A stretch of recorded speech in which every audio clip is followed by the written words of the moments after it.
And speaking of rates, I know we didn't talk about this ahead of time, but one thing that people aren't always clear on is what should I charge if I'm a contractor? Because it's not just an hourly rate based on what the salary might have been. You want to think Mhm. about the fact that you're going to be responsible for your taxes. So usually you sort of have to do some sort of exponential number so that you're covering yourself. And when you get to the end of the year, is that normally like 20% on top of whatever a sort of salary rate would look like? Yeah, so I mean, on adding into that, so you're probably on the hook for taxes that you normally wouldn't be if you're full Mhm. time. They're not giving you any paid time off. You really are locked up for a certain period of time where you're not like you can actively look for other roles, but depending on, how much you're invested in this, it might be hard to have something lined up for directly after you finish this contract. So there's so many financial elements that you're tied to that you normally wouldn't be taking on a contract that generally, I think a good rule of thumb, and it can fluctuate, but probably like 30% to 50%, Mhm. if I'm speaking realistically.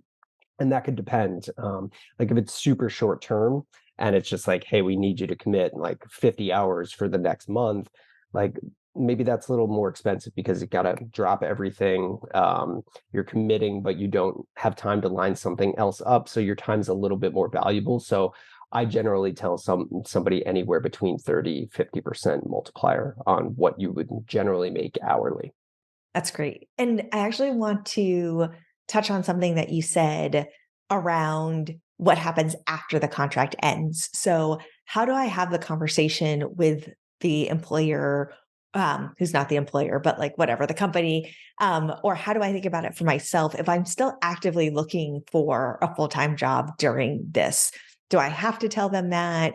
What kind of notice do I have to give them if I do get a job? Like, how do I navigate those waters if I'm contracting, but still looking at the same time?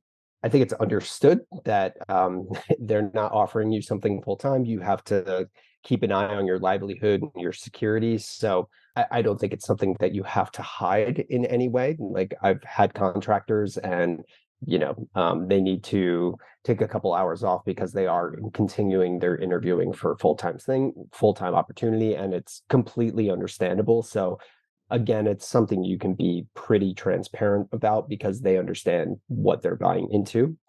Generally, and again, this depends on the duration, but if you are interviewing for something full time, you would probably share with them that you are contracting somewhere else. And if you've only got 3-4 weeks, seeing if they're open and flexible that you finish your commitment with the contract, or vice versa. If it's long, you'd probably try and give the normal like standard 2 weeks within the contract, and then start your new full time opportunity. Sorry, I Yeah. bumbled that.